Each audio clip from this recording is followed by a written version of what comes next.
to talk about the debt just a little bit more. With us owing something like over $800 billion in interest to China, how is it that we have all these lawmakers who are saying that we need to prepare for war with China? I was listening to a hearing in the House the other day, and I couldn't believe even I couldn't believe what they were saying about sending more and more troops over to the Pacific to surround China. I think we already have about 250 bases. We're opening a new base in Guam, sending 5,000 Marines from Okinawa to Guam, fully militarizing Guam. And yet we owe China money. How do they square this in their mind?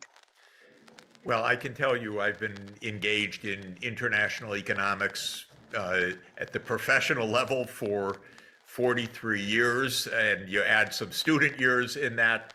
I've never seen a worse public discussion and debate than we have right now.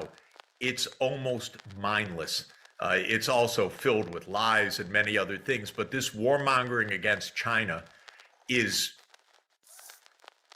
it's so wrong, by the way. Aside from the question of debt, do we really want to end the world? Do we really want to have World War III with China right now?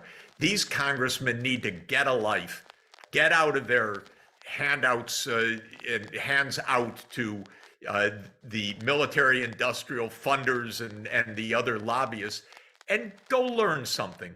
Go to China, go have some discussions, go see something, because what they're talking is nonsense, and it's going to get us in deep, deep trouble.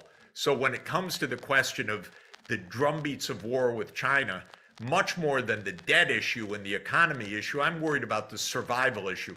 And I just see so much ignorance in Congress, but maybe it's not ignorance. Maybe they're just expert at fundraising for their reelection campaigns, and that's all that matters to them. But I don't think they know what they're talking about at all right now.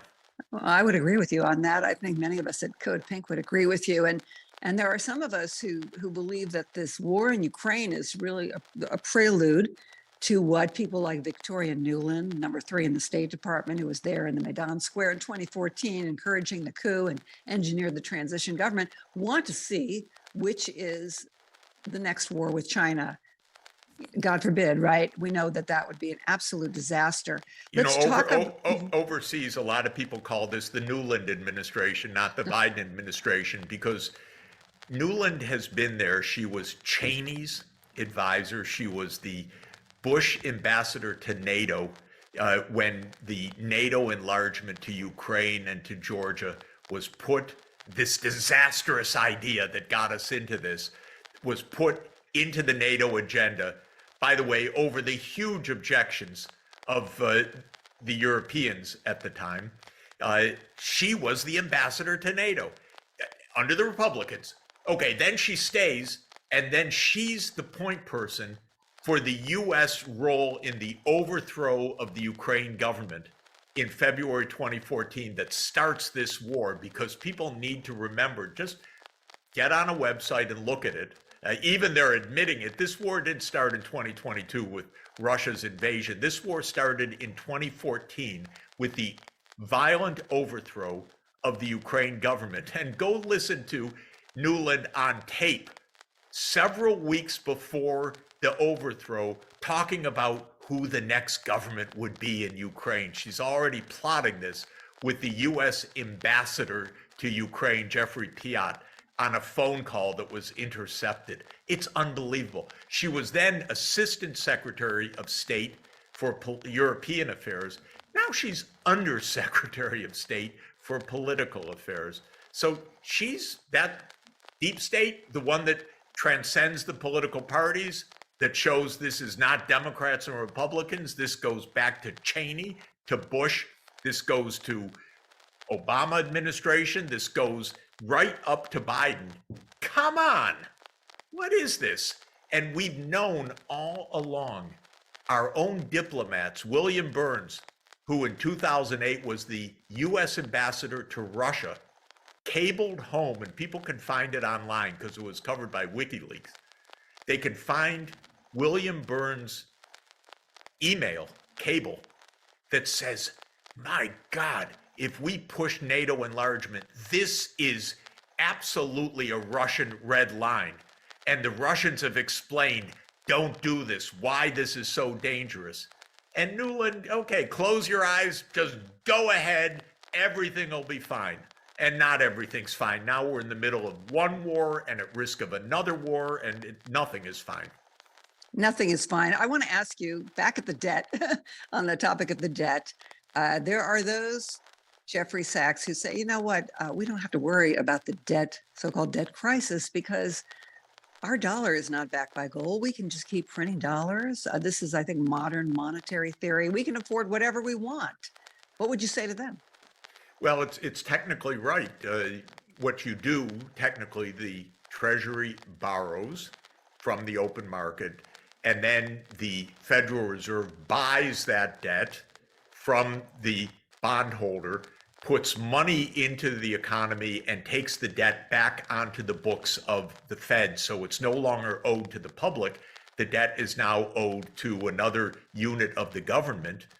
But what happens is the money supply has gone up. So it is printing money to finance the war. The problem with that is that, again, you can do it to an extent, but if you do it too much, you get inflation. And in 2021 and 2022, we had a blowout of the money supply. I've been a monetary economist for 43 years, I mentioned, international. I never saw it. In fact, it never happened before, such a large increase of the money supply. And then you start having inflation. The first inflation was that every crazy cryptocurrency soared in value, and then the stock market soared in value, and asset prices soared in value, and non-fungible tokens soared in value. But then it got into the commodities markets. Now it's getting into the real, you go to the grocery store, it's into the real economy. And so that's what happens when you print trillions of dollars, which is what we did in 2021, 2022. So you can do it. It's just that you have consequences when you do it. Don't do it and think you're going to get away with it just completely printing money. Lots of governments have tried that for actually a couple millennia. It's called debasing the currency. And you can do it for a little while, but after a while, you better pay your bills. That's the basic point. Thank you. For those of you who just tuned in, I'm Marcy Winograd for Code Pink Radio. I am with the distinguished Jeffrey Sachs, economist, public policy analyst, who's been doing this for decades, talking about this debt crisis of anywhere from $24 trillion to $31 trillion, and the betrayal of House Speaker Kevin McCarthy, who promised that he would not deliver a blank check for military spending. And yet, all talk of cutting the military budget has suddenly evaporated during this period in which he is negotiating with President Biden and demanding cuts in Social Security and Medicare, food stamps, and so forth. Jeffrey Sachs. I wish we heard Biden saying, well, at least we'll cut the military budget. I'm not hearing that either. Neither of them. No. Now, Jeffrey Sachs, let's say you're in the White House. You're in the Oval Office. Hard to believe. I'm going to put you there right now. And you're meeting maybe with House Speaker Kevin McCarthy and the minority leader, Hakeem Jeffries, and you say, look, this is out of control. This debt we have. We need to cut the military budget, slash it. What are you going to cut in that budget? First thing I'm going to say, God, we thought we were going to bluff Putin and so forth, and just NATO enlargement was going to go on, and he called the bluff, and now we're in this ridiculous, horrible, tragic, destructive, expensive war. We're going to tell him, okay, no NATO enlargement, you go home. In other words, we're going to negotiate the end of this, which started with these provocations of overthrowing a neutral government and overthrowing the sanity of not moving NATO right up to a nearly 2,000-kilometer border with Russia and all that. So I would stop the war through negotiation. That would be the first thing. We'd save a lot of money. Second, I would say, look, we just had the accounting by SIPRI, which is the Stockholm Institute that keeps track of who spends what on the military. The United States is spending more than the next 10 countries combined. And I'm talking about China among those countries. We're spending 3 times China's military spending. We're spending more than the next 10 countries combined. Let's get this under control. Then I would point out that we have 800 military bases abroad. China, 1 or 2, depending on how you count, maybe a small one in Djibouti, maybe 1 or 2 others. We have 800. Okay, we don't need 800 for our security. It's not adding to our security, it's adding to our debt enormously. So let's get this under control. Let's take out an Excel spreadsheet also and do this right. Real numbers, not gimmicks. Let's see what we need to do in taxes, because God, there's so many loopholes here that it's unbelievable. But at the same time, let's stop waste on the, not just waste, tragic spending on the military industrial complex, because that is where we have wasted so much of our money. Yes, and when we create, I don't like that word, it has a positive connotation, but when we produce, or the military contractors who are really making a killing off of killing, when they produce new weapon systems, these systems emit tremendous greenhouse gases. So there is that connection, and too often we see environmentalists and peace activists operating in silos. And at Code Pink, we have a War is Not Green campaign because we think it's essential that we integrate these campaigns, because the military is a driver of the climate crisis. The Pentagon is the single largest global institutional emitter of greenhouse gases, consumer of oil and fossil fuels, and too much of that is under the radar. So let's talk about it. Now, let's also talk about what we're doing at Code Pink. Great. This week and next week. We have grassroots activists on the Hill, on Capitol Hill, Medea Benjamin, Olivia DiNucci, who many people met when she disrupted. Well, she's disrupted a few times those powers that be that insist on all of this never-ending spending for the military, including Joe Biden. So anyway, they're going to be on Capitol Hill with others, visiting key lawmakers' offices and saying, look, this is our petition. Code Pink is a partner in the Peace in Ukraine Coalition, which represents over 100 organizations. We have a petition calling on Biden, Putin, and Zelensky to support a ceasefire and peace negotiations now. And I thank you, Jeffrey Sachs, because you are one of the prominent signers of that petition, along with others such as Noam Chomsky, Daniel Ellsberg, Dr. Cornel West, Ann Wright, Jack Matlock, the former ambassador to the Soviet Union, even Roger Waters, the co-founder of Pink Floyd, has signed that, as well as Dennis Kucinich, one of my heroes, who was in Congress for many years and a great peace champion. So we are taking this ceasefire petition not only to offices on Capitol Hill, but also fanning out across the country to deliver it to congressional offices, along with a full-page ad that ran in the New York Times last week. Thank you very much, Eisenhower Media Network. And this ad said, let the United States be a force for peace in the world instead of, well, I'm adding this now, instead of a force for war and destruction. There are those, however, Jeffrey Sachs, there are those who disagree with this call for a ceasefire. They think it's controversial. They say, no, we cannot have a ceasefire because then Russia, Putin would end up with this annexed territory in the Donbass and in Crimea. Whether that was an annexation or reunification is certainly up for debate. What would you say to them? I think it's really important to get to negotiations and to understand the roots of this war. This war came because we kept pushing NATO.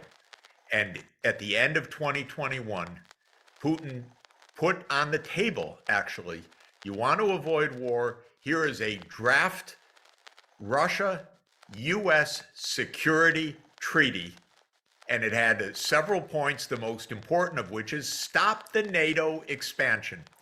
And you know what the White House said? No way we're going to talk to Russia about NATO expansion. That's our business. It has nothing to do with Russia. Of course it has to do with Russia. We're about to put NATO right up against the Russian border. And so this was calamitously misguided foreign policy in the United States. And it's not just me saying it. the leading American diplomats have been saying this for decades now. Don't do this. George Kennan, William Burns, who's our CIA director right now, warned about this in 2008. And William Perry, who was our Clinton's Secretary of Defense, nearly resigned over Clinton deciding to enlarge NATO because Perry was saying, don't, we're going to start another Cold War with Russia. So it's possible to negotiate. But it's actually been, strangely enough, the United States that has absolutely rejected diplomacy. Americans probably couldn't believe that, but it's actually true. And it's at least two recent occasions. One is at the end of 2021, when Putin was putting a diplomatic initiative on the table, and we said, no, we're not going to talk about it. NATO enlargements, none of your business. That's what we told the Russians. And then at the start of the invasion, just a couple weeks after the invasion, Zelensky said, all right, okay, we could think about neutrality. We should negotiate. Now, I know what happened there because I've spoken to people that were deeply involved in this. Right at the beginning, the Ukrainians said, you know, we could really we don't have to be in NATO. We could have guarantees from other ways. And the Russians said, okay, let's talk. And the Turkish diplomats said, we'll mediate. And so real mediation started. And actually, the former prime minister of Israel, Naftali Bennett, got into the act as an informal mediator. Towards the end of March 2022, they actually were working on the draft agreement to end the war. I'm talking about more than a year ago. And the United States said no. The United States said no diplomacy. Nobody questioned that in the mainstream media here, because when's the last time you read in the New York Times a real understanding of this war? It doesn't exist in the New York Times. They just want you to follow what the U.S. government says. And so if the U.S. government says it's all Russia, they don't want to negotiate, okay, then the New York Times will say it's all Russia, they don't want to negotiate. But for those of us who are there watching, seeing, talking, it's so different. We could negotiate this till today, and we're not even trying. And we're not trying because Victoria Nuland doesn't want to try. Every time this issue of negotiation comes up, she says, no, it's not the time. And actually, when General Milley said, this is the time for negotiation, it was the Undersecretary of State that said about the chairman of the Joint Chiefs of Staff, no, he's wrong. This is not the time to negotiate. Come on, let's get serious.